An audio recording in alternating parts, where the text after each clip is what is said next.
पर्सपेक्टिभबाट हेर्ने हो भने 2007 सालभन्दा अगाडि नेपाल प्री इन्डस्ट्रियल फेजमा थियो भन्न सकिन्छ।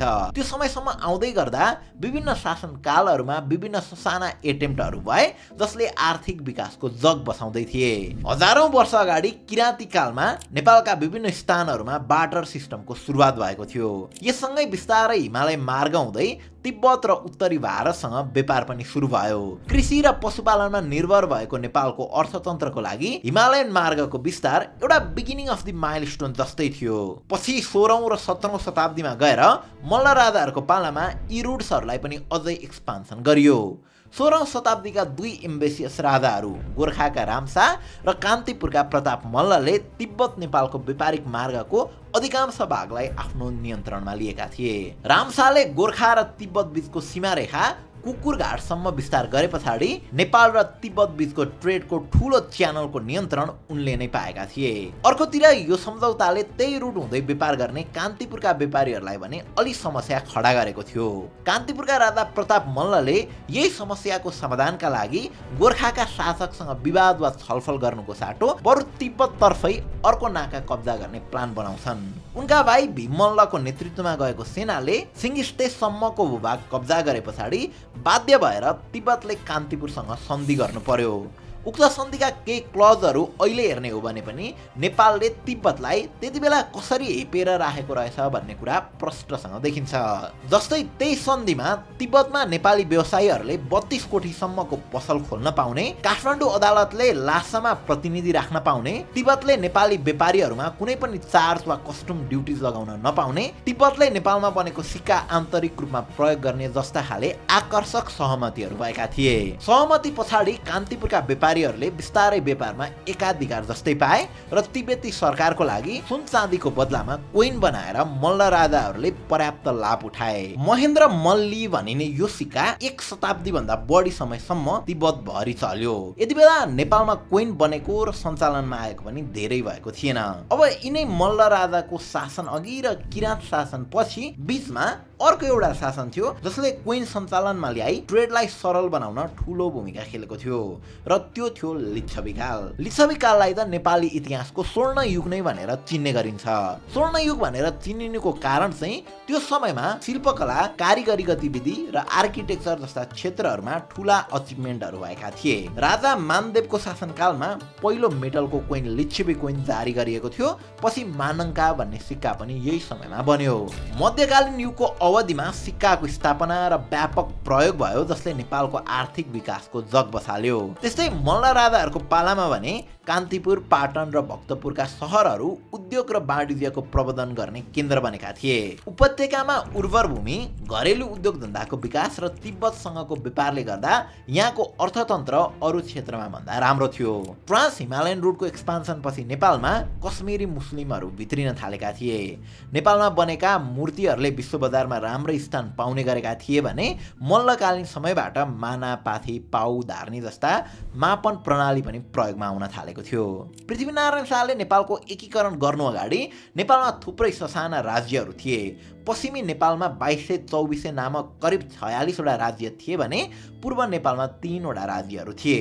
मध्य पहाडी क्षेत्रमा काठमाडौँ, भक्तपुर, पाटन गरेर 3 वटा राज्यहरू थिए। तुलनात्मक हिसाबले ठूला र बढी खानी स्रोत भएका राज्यहरूको आर्थिक अवस्था अरूको भन्दा बलियो हुन्थ्यो। पश्चिमी नेपालको तिब्बतसँग व्यापार हुने र पूर्वमा मानिसको जनसङ्ख्या पनि निकै कम हुने भएको कारणले गर्दा पश्चिमी नेपाल त्यति बेला पूर्वको कम्प्यारिजनमा बढी सम्पन्न थियो। विभिन्न ठाउँमा आफ्नै तरिकाले विकासका गतिविधिहरू हुँदै गए पनि आफ्नै उत्पादनहरू भइरहे पनि यी ससाना राज्यहरू बीच ट्रेड गर्न भने अलि मुस्किल थियो। अब 17औं शताब्दीमा आएर पृथ्वीनारायण शाहको नेतृत्वमा नेपालको एकीकरण भए पछाडि भने बल्ल ससाना राज्यहरूको बीचमा आन्तरिक द्वन्द्व पनि घट्दै गयो र इकोनोमीले समग्र रूप लिन थाल्यो। काठमाडौँलाई राजधानीको रूपमा इस्टाब्लिस गरे पछाडि सुशासन प्रणालीमा जनताको सहभागिता र पहुँच पनि बढ्न थाल्यो। अब काठमाडौँलाई नै चाहिँ नेपालको राजधानी किन बनाइयो भन्ने विषयमा त हामीले यो भिडियो बनाइसकेका छौँ, पक्कै पनि हेर्नु भएकै होला। त्यस पछाडि काठमाडौँलाई राजधानी बनाइसके पछाडि मारवाडी समुदायका व्यापारीहरू पनि यहाँको भर्जिन बजारहरूको फाइदा उठाउन नेपाल भित्रिन थाले। त्यस्तै पृथ्वीनारायण शाहको पालामा वैदेशिक व्यापार विस्तार गर्दै लैजाने, सिप सिक्न भारत जाने, आन्तरिक बजारमा स्वदेशी सामानलाई प्रोत्साहन गर्ने, जमिनलाई बाँझो नराख्ने जस्ता कुराहरू मोटिभेट गरिएको थियो, जसले गर्दा घरेलु उद्योग धन्दाको विकास भइरहेको थियो। यसरी केही घरेलु उद्योग धन्दाको विकास भए तापनि युनिफिकेसन पछाडि पनि अर्थतन्त्र निर्वाहमुखी एग्रिकल्चरमै डिपेन्डेन्ट थियो र स्रोत र साधनहरूको उपयोग पनि आर्थिक वृद्धिमा भन्दा पनि मिलिटरी एक्सपान्सन र युनिफाई भएका क्षेत्रहरूलाई कन्ट्रोलमा राख्नको निम्ति खर्च हुने गर्थ्यो। पृथ्वीनारायण शाहको पालाबाट गिरवान वीरविक्रम शाहको पालासम्म आउँदा अझै युनिफिकेसनकै प्रक्रियामा आर्थिक स्रोतहरू इन्भेस्ट भइरहेको थियो। पछि 1903 मा जङ्गबहादुर राणाले कोत पर्व गराएर सम्पूर्ण अधिकार श्री 5 को सरकारबाट प्रधानमन्त्रीको हातमा लिए र राणा परिवारभित्रैबाट मात्र प्रधानमन्त्री हुने रोल क्रम जारी गरिदिए। यसरी राणाकालीन समयमा प्रवेश गर्दासम्म पनि नेपालमा औपचारिक school, hospital, bank, hydro power जस्ता कुनै पूर्वाधारहरू थिएन। जङ्गबहादुर राणाले आफ्नो शासनकालमा हुलाक, तोपखाना र भूमि सुधारको स्थापना गरे। चन्द्र शमशेरको पालामा रेलवे रोपवेको स्थापना भयो अनि नेपालको आधिकारिक नक्सा पनि त्यही बेलातिर बनाइयो। राणाकै पालामा नेपालको पहिलो दैनिक पत्रिका गोरखापत्र, पहिलो हाई स्कुल दरबार हाई स्कुल, पहिलो जलविद्युत परियोजना फार्पिङ जलविद्युत परियोजना, त्यस्तै पहिलो कलेज त्रिचन्द्र कलेज लगायतका संस्थाहरूको पनि स्थापना भएको थियो। सती प्रथा र स्लेभरी प्रथाको अन्त्य र मुलुकी ऐनको व्यवस्थाले यति बेला नेपालको सामाजिक विकासमा केही सहायता पुर्याएको थियो। तर यसरी विद्यालय, जलविद्युत, हेल्फोर्स जस्ता पूर्वाधारहरू बनेको भए तापनि अधिकांशमा राणाकै सन्तानहरूको मात्र पहुँच हुन्थ्यो। कतिसम्म भने 1910 मा स्थापना भएको दरबार हाई स्कुल बल्ल 1958 मा गएर पब्लिकहरूको लागि खुल्ला गरिएको थियो। अब विश्वभरका धेरै देशहरूले शिक्षा र प्रविधि अपनाउँदै गर्दा राणा शासकहरूले भने राष्ट्रिय विकास भन्दा पनि आफ्नै विलासिता र शक्तिलाई प्राथमिकतामा राखेका हुन्थे। व्यापार व्यवसायमा पनि राणा शासकहरूकै मोनोपोली थियो। महत्त्वपूर्ण दैनिक उपभोग्य वस्तुहरू जस्तै चामल, नुन, तेल अन्यको व्यापारमा समेत राज्यकै नियन्त्रण थियो। यी वस्तुहरूको व्यापारका लागि ठेक्का प्रणाली लागू गरिएको थियो र ठेकेदारहरूले गरेको नाफाबाट शासकहरूले कमिसन लिने गर्थे। यति बेला उद्योग खोल्न परेमा श्री 3 सरकारबाट अनुमति लिन पर्थ्यो र ठूलो कल कारखाना सम्बन्धी नेपालमा कुनै कानुन वा व्यवस्था पनि थिएन, किनभने राणा शासनको उत्तरार्धसम्ममा पनि नेपालमा कुनै लार्ज स्केल उद्योग नै थिएन। 1993 मा केही व्यापारीहरूको पहलमा नेपालको 51% र भारतको 49% सेयर हुने गरी विराटनगर जुट मिलको भने स्थापना भयो। यही जुट मिलको स्थापना सँगै 1993 मै कम्पनी एक्टको पनि स्थापना भयो, जसले कम्पनी गठन, सञ्चालन र निर्माण गर्न एउटा गाइडलाइन सेट गरिदियो। यस पछाडि विराटनगरमै अन्य प्राइभेट जुट मिलहरू पनि खुल्न थाले। अब राणा शासनको समयमा देशको व्यापारिक बजेटको थोरै मात्र रकम सार्वजनिक कल्याणमा खर्च हुने गर्थ्यो भने त्यो बजेटको अधिकांश पैसा ट्याक्सबाटै आउने गर्थ्यो। प्री इन्डस्ट्रियल पिरियड भरि नै देशको वार्षिक बजेटमा ट्याक्सको ठूलो रोल थियो र इतिहासका विभिन्न पिरियडमा ट्याक्स तिर्ने तरिका र ट्याक्सको क्याटेगोरीहरू पनि अहिलेको भन्दा धेरै फरक र इन्ट्रेस्टिङ थिए। मल्लकालीन युगमा जनताहरूले ट्याक्सको रूपमा नगद तिर्न सक्दैन थिए भने राजाको परिवारमा हुने समारोहहरूमा विभिन्न सरसामग्रीहरू उपलब्ध गराएर वा अहिले प्रचलित श्रमदान जस्तै श्रमदानहरू गरेर राज्यको लागि भोलिन्टरी काम गरेर ट्याक्स तिर्न सकिन्थ्यो। त्यस्तै शाह डाइनेस्टीमा जमिनलाई उपयोगिता र उर्वरताको आधारमा अबल, दोयम, सिम र चहार गरी 4 वटा भागमा विभाजन गरिएको थियो। जग्गामा लगाइएको कर पनि यही क्याटेगोरी अनुसार जमिनको क्वालिटीको आधारमा मूल्याङ्कन गरिन्थ्यो। यातायात र सञ्चार माध्यमको कमीले जिल्ला प्रशासन वा केन्द्रबाट कर सुपरभाइज गर्न अप्ठ्यारो हुने हुँदा सरकारले विभिन्न गैर आधिकारिक निकायहरूलाई सुपरभाइज तथा कर वसुली गर्ने जिम्मा दिएको थियो। 19औं शताब्दीको विभिन्न समयमा कर वसुली गर्न अमानत, ठेकबन्दी, इजारा र ठेकठेकी प्रणाली अस्तित्वमा थिए, जसमा मुखिया लगायतका व्यक्तिहरूलाई कर सुपरभाइज गर्ने अधिकार दिन्थ्यो। पछि राणाकालीन युगमा अझ विभिन्न खाले ट्याक्सहरू लगाइँदै गयो। मालगुजारी अथवा ल्यान्ड ट्याक्स, भारिया नसिका अथवा थानकोट भीमफेदी सडक खण्डमा भारी बोक्ने व्यक्तिहरूलाई लगाइने कर अनि सरकारी कर्मचारीहरूबाट लिइने सलामी रकम लगायत प्रचलनमा थिए।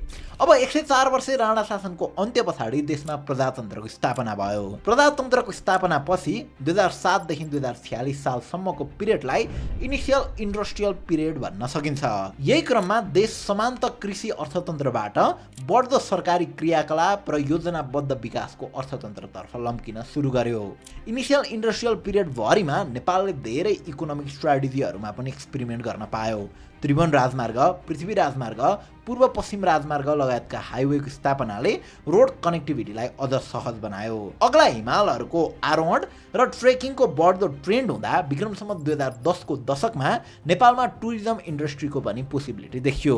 नेपालमा 2008 मा पहिलो पटक वार्षिक बजेट सार्वजनिक भएको थियो भने अहिलेसम्म आउँदा 78 चोटि देशको वार्षिक बजेट प्रस्तुत भइसकेको छ। राष्ट्रको आर्थिक र सामाजिक विकासलाई मार्गदर्शन गर्न 2013 मा 5 वर्षीय योजना पनि सुरु भयो। यस अन्तर्गतको पहिलो योजना 2013 देखि 18 ले यातायात, कृषि र शिक्षा क्षेत्रको योजनाबद्ध विकास गर्ने उद्देश्य राखेको थियो। टङ्कप्रसाद आचार्यले सुरु गरेको पञ्चवर्षीय योजनाको हामी अहिले 16औं श्रृङ्खलामा पुगिसकेका छौँ।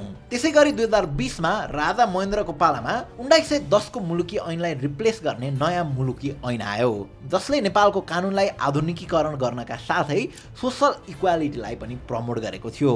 राजा महेन्द्रको पालामा अर्थतन्त्रमा सुधार आउने धेरै कार्यहरू भए। उनको पालामा 2013 मा सुप्रिम कोर्टको स्थापनाले कानुनी व्यवस्थालाई बलियो बनायो भने सोही वर्ष नेपाल राष्ट्र बैंकको स्थापनाले मौद्रिक प्रणाली नियमन गर्न पनि सहज बनायो। महेन्द्र राजमार्गको स्थापनाले व्यापार र यातायात पूर्वदेखि पश्चिमी नेपालसम्म कनेक्ट हुन पायो। जनकपुर चुरोट कारखाना, बाँसबारी छाला जुत्ता कारखाना, लुम्बिनी चिनी mill, Nepal textile factory, Hetauda cement कारखाना, हिमाल सिमेन्ट फ्याक्ट्री, गोराखाली टायर उद्योग जस्ता धेरै सरकारी स्वामित्वमा रहेका लार्ज स्केल उद्योगहरूको पनि यही समय अन्तरालमा स्थापना भयो। यस्ता ठूला ठूला उद्योग धन्दाको विकासले नेपालमा बनेका टायर, पेपर, जुत्ता जस्ता सामानहरू भारत, बङ्गलादेश लगायतका देशहरूमा एक्सपोर्ट हुने गर्थ्यो।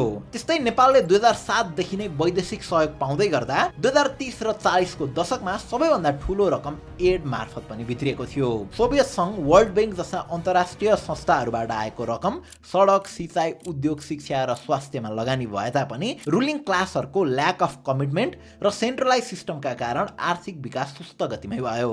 शहरी क्षेत्रमा सडक र सञ्चारको स्लो प्रोग्रेस हुँदै गरे तापनि ग्रामीण क्षेत्रहरूमा भने धेरै परिवर्तन आउन सकेको थिएन। राष्ट्रिय स्तरमा विकासका कार्यहरू अघि सरे तापनि यति बेलाको अधिकांश अर्थतन्त्र अझै पनि कृषिमै निर्भर थियो र सिँचाइ र आधुनिक प्रणालीको अभावले राम्रो उत्पादन पनि भइरहेको थिएन। यस्ता विभिन्न कारणले 2052 मा गरिएको पहिलो लिभिङ स्ट्यान्डर्ड सर्वे अनुसार त्यति बेला पनि 41.8% जनसङ्ख्या अझै गरिबीको रेखामुनि नै थियो र यो फेजको अन्त्यसम्म आइपुग्दा युनियनवादी र राजनीतिक हस्तक्षेपका कारण राष्ट्रिय गौरवका ठूला स्तरका इन्डस्ट्रिजहरू पनि निष्क्रिय हुँदै बन्द हुने अवस्थामा पुगिसकेका थिए। अब 2046 सालमा बहुदलीय प्रजातन्त्रको पुनर्स्थापनापछि नेपाल इकोनोमिक लिबरलाइजेसन पिरियडमा प्रवेश गरेको भन्न सकिन्छ। यो समयमा राज्यको नियन्त्रणमा रहेको कन्ट्रोल इकोनोमीबाट नेपाल अब मार्केट ओरिएन्टेड इकोनोमी अथवा खुला बजार प्रतिस्पर्धा भएको अर्थतन्त्रमा शिफ्ट हुँदै थियो। सुरुमा 17वटा सरकारी स्वामित्वमा रहेका संस्थाहरू प्राइभेटाइज्ड पब्लिक कम्पनीमा कन्भर्ट भए, जसमा सरकार र निजी कम्पनीको साझा स्वामित्व हुन थाल्यो। नेपाली करेन्सी पनि अब इजिली एक्सचेन्जेबल बनाइयो। निजी बैंक खोल्ने अनुमति दिएसँगै देशभर बैंकिङ र वित्तीय क्षेत्रहरूमा पनि लगानी बढ्दै जान थाल्यो। त्यस्तै वैदेशिक लगानी तथा प्रविधि हस्तान्तरण ऐन जस्ता विभिन्न ऐनहरू अगाडि सारियो, जसले वैदेशिक लगानीलाई प्रोत्साहन गर्नका साथसाथै ट्रेडमा लगाएको बेरियरहरूलाई फितलो बनायो। तर अन्तर्राष्ट्रिय बजारमा सजिलो पहुँच अनि इम्पोर्ट गर्न पनि सजिलो हुँदा यसले अर्को नकारात्मक प्रभाव पनि जन्मायो। अन्तर्राष्ट्रिय बजारमा सजिलै पहुँच हुँदा भारतबाट आउने प्रोडक्टसँग नेपाली प्रोडक्टहरूले प्रतिस्पर्धा गर्न सकेनन् र यहाँका इन्डस्ट्रिजहरू त बन्द हुने अवस्थामै पुगे। यसपछि आयात निर्यातको असमानता अझै बढ्दै गयो। यसै समयमा 2052 सालमा सुरु भएको सिभिल वारले पनि लगानीलाई सीमित गरायो भने अर्कोतिर द्वन्द्वको कारण जनधनमा भएको क्षतिले अर्थतन्त्रलाई स्लो डाउन गरायो। त्यस्तै वैदेशिक रोजगारीका लागि विदेश जान पनि सजिलो भएसँगै देशमा रोजगारको अवसर सीमित भएका कारण खाडी मुलुक मलेसिया र भारत जाने ट्रेन्ड बढ्दै गयो। 10 वर्षे जनयुद्ध अनि 62-63 को जनआन्दोलन पश्चात 2065 ज्येष्ठ 15 गते नवनिर्वाचित संविधान सभाले नेपाललाई federal democratic Republic state declare गर्यो, जससँगै हामी मोडर्न इकोनोमिक पिरियडमा प्रवेश गर्यौं। यसपछिका समयमा के आर्थिक गतिविधि भए भनेर त हामीले प्रत्यक्ष नै देख्दै आएका छौं। यो समयमा हामीले हाइड्रो पावर, रोड र टुरिज्म जस्ता क्षेत्रहरूमा थुप्रै प्रोग्रेस भएको देख्यौं। यसैबीच धेरै प्राइभेट उद्योग धन्दा र व्यवसायहरू पनि सञ्चालनमा आए। यो अवधिमा 2064 को ग्लोबल फाइनान्शियल क्राइसिस, 2072 को विनाशकारी भूकम्प, इकोनोमिक ब्लकेड र लकडाउन जस्ता एक्सटर्नल फ्याक्टरहरूले पनि अर्थतन्त्रमा इन्डाइरेक्ट असर पुर्याएका थिए। रेमिटेन्सले सेफ्टी नेटको रूपमा काम गरिरहँदा नेपालले पछिल्लो 7 वर्षमा गरिबीको दर आधा घटाएको छ र इन्कम इन्कम इनइक्वालिटीमा पनि ब्यालेन्स हुन थालेको छ। तर रेमिटेन्सलाई अझै ठुलो अवसरको रूपमा लिएर उपभोग भने गर्न सकिएको छैन। हजारौं वर्ष अगाडिबाट कृषिमै निर्भर रहिरहेको इकोनोमीमा अहिले पनि जीडीपीको 1/3 भाग कृषिबाटै आउँछ र 2/3 पपुलेसन कृषिमै अझै पनि डिपेन्डेन्ट छ। तर कम प्रोडक्टिभिटी र व्यवसायीकरणको अभावका कारण कृषि क्षेत्र पनि सुस्त गतिमा अघि बढिरहेको छ। कार्पेट, धागो, तेल, जडीबुटी, बोरा, हस्तकला जस्ता कुराहरू निर्यात हुने गरेका छन् भने इलेक्ट्रोनिक इक्विपमेन्ट, पेट्रोलियम, फलाम, सिमेन्ट, औषधि जस्ता वस्तुहरू सबैभन्दा बढी आयात हुने गरेका छन्। यसै कारण 2024 मा मात्र 1314.44 बिलियनको व्यापार घाटा रेकर्ड गरिएको छ भने इम्पोर्ट एक्सपोर्टको रेसियो त 1:10.44 पुगिसकेको छ। अनि पब्लिक डेप्थ बढ्दै गएकाले हरेक नेपालीको टाउकोमा सरदर 90,000 रुपियाँको ऋण छ। औद्योगिक उत्पादन घट्दै गएको छ भने बेरोजगारीको समस्या र विदेश पलायन हुने ट्रेन्ड बढ्दै गएको छ। अब नेपालमा आर्थिक विकास सुस्त गतिमा बढ्नुको पछाडि थुप्रै कारणहरू मध्येको सबैभन्दा प्रमुख कारण हो हाम्रो परनिर्भरता र संस्थागत समस्या। जुन देशमा व्यापार व्यवसायमा धेरै बेरियर हुन्छ, ओभर रेगुलेसन हुन्छ र पोलिटिकल इन्स्टेबिलिटी व्यापक हुन्छ, त्यो ठाउँमा इकोनोमिक फ्रिडम हुँदैन र अन्ततः राज्य परनिर्भर बन्न पुग्छ। कहिले राणाको निरङ्कुश शासन, कहिले प्रजातन्त्रको नातावाद, त कहिले गणतन्त्रमा हुने भ्रष्टाचार र राजनीतिक स्थिरता जस्ता बाधकहरूले अर्थतन्त्रलाई सपोर्ट गर्ने पिलरहरूलाई डिस्करेज गर्दै आएका छन्। डिपेन्डेन्सी थ्योरी अफ इकोनोमिक्सको अनुसार गरिब राष्ट्रहरूले आफूसँग भएका र मेटेरियलहरू थोरै मूल्यमा एक्सपोर्ट गर्छन् र विकसित देशहरूमा उत्पादन भएका सामान धेरै मूल्य तिरेर इम्पोर्ट गर्ने गर्छन्। ल्यान्डलक भूगोल र आन्तरिक उद्योग धन्दाको प्रवर्धन हुन नसकेको कारण हामी दैनिक उपभोग्य वस्तुदेखि लग्जरी आइटमसम्म इम्पोर्टमा डिपेन्डेन्ट छौँ। यसरी इम्पोर्टमा डिपेन्डेन्ट नहुन र इकोनोमीलाई सुधार्नका लागि 4 मुख्य फ्याक्टरहरूमा फोकस गर्न सकिन्छ: गभर्नेन्स, रिसोर्सेस, इन्भेस्टमेन्ट र ट्रेड। यो सबै गुड गभर्नेन्स अथवा सुशासनबाटै सुरु हुन्छ।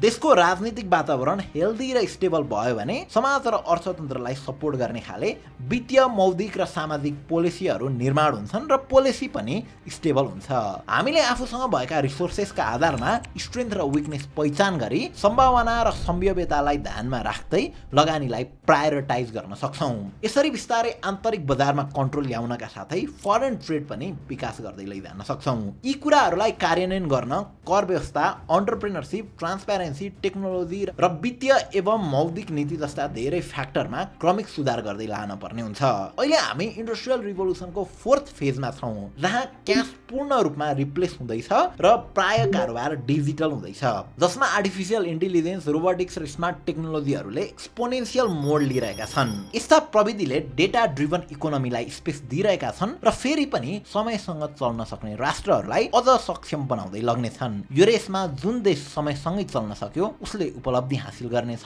र समयसँगै नचल्ने देशहरू त्यहीँको त्यहीँ रहनेछन्। प्रश्न बस यति हो, के हामी समयसँगै चल्न सक्छौँ त?